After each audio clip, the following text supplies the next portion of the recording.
The Triumph Speed Twin is Triumph's sportiest modern classic, and for 2025, it just gets even more so. Let's dive into it.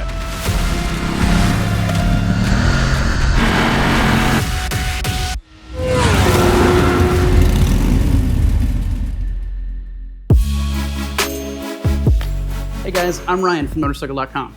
If you zoomed into any video we've created in the past 7 years, you'd likely see a Kershaw knife clip snugged up to my pocket. For 50 years now, since 1974, Kershaw has been making quality knives for those in every walk of life. Whether that be everyday carry, hunting, or providing tools to those whose job it is to protect us, there's a Kershaw for everyone. As a customer and a fan, we're stoked to have Kershaw on board as a sponsor for this video. Use Kershaw discount code Motorcycle40 for 40% off MSRP through the end of the year.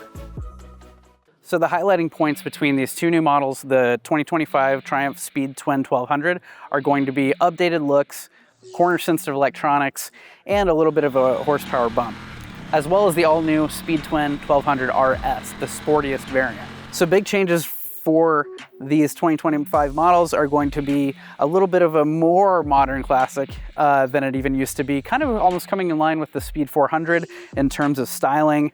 The edges are a little bit sharper. The cases have been refinished specifically for these models. They're actually a little bit thinner as well, but kind of the big talking points between these two are going to be adding an IMU-based ABS and traction control system. With the standard bike, you're going to get a new, in terms of chassis changes, you're going to get a new Suzuki front and rear suspension, adjustable for preload in the rear, a new TFT display, which is going to allow you to get into those settings, change traction control. You can turn it off if you'd like, and then also go between rain and road modes. Looking at the differences between the RS model and the standard bike, are going to be the front suspension. Well, the suspension on both ends is fully adjustable. You got Suzuki forks on the RS with Olin shocks. You also have a sportier riding position. The bars are going to be a little bit lower, a little bit farther forward. The foot pegs have been moved back, and for the first time on a Triumph Modern Classic, you're getting a quick shifter, which is not something, unfortunately, that can be fitted to the standard bike. Even if you do switch the foot pegs out, it doesn't have the software to be able to enable that technology. So that is going to be specific to the RS. What else is specific to the RS is going to be the Sport Ride Mode. It gets a third ride mode. That's going to give you a lot more direct throttle. Rounding out the package here is going to be the Brembo Stylema brakes and the MCS Master Cylinder, which are going to give much more consistent feel and provide quite a bit better braking power, but that's not to say the J1 Triumph branded calipers on the standard model are anything to scoff at, honestly. Triumph managed to eke out a little bit more performance out of the engine, all up top in the rev range. The new red line is about 8,000 RPM, and about 7,750 you're gonna get 5 more horsepower, so you really gotta be wringing the thing out. The thing about this engine in general, though, is it's really torquey. You got about 86 pound-feet of torque, and that's available at like 4,200 RPM.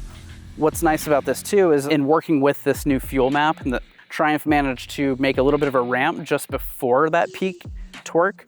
And so in the mid-range, 3,800, 3,500 RPM, you kind of get a little bit of a ramp of torque, which you can really feel it on the road. And with this new lean-sensitive traction control, if you're leaned over and you get into the throttle, you can actually see the traction control light come on. I noticed the traction control light coming on in sport mode on the RS when I was leaned over, but I didn't feel it as much. That said, in road mode on either bike, the traction control intervenes pretty quickly. During our day-to-day, it was completely twisty roads all day long. I started out on the standard bike, was pretty happy with the way it performed. Again, the brakes that aren't Stylemas, but the J1 calipers got the job done pretty well. The slightly more relaxed riding position on the standard bike is going to be great for riders that are really looking for that modern classic styling.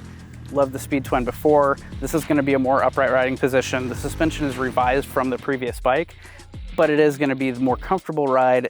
That said, damping, we were riding these pretty hard today, and the damping and everything held up pretty well. And again, the brakes did the job, got everything done.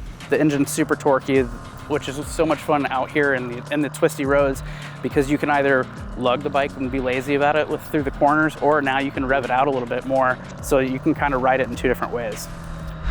On the RS though, this kind of sporting riding position, the Stylemas, the MCS Master Cylinder, all lend to a much more sport-oriented package. And we've seen this, Triumph actually did it with the Scrambler 1200, with the X model and the XE.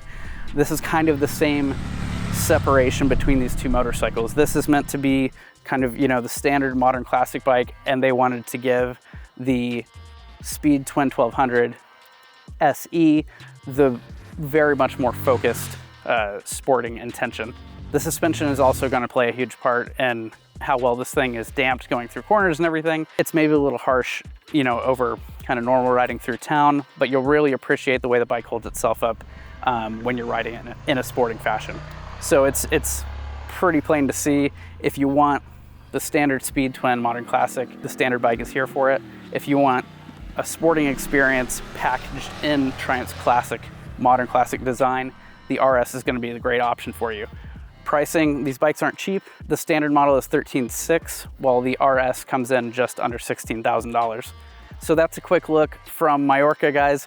Thanks for watching. If you like the video, like, comment, subscribe, and we'll hopefully get one back in the States soon and get a little bit more of a long-term review. But these are my thoughts jumping off the bike and coming in front of the camera. Thanks.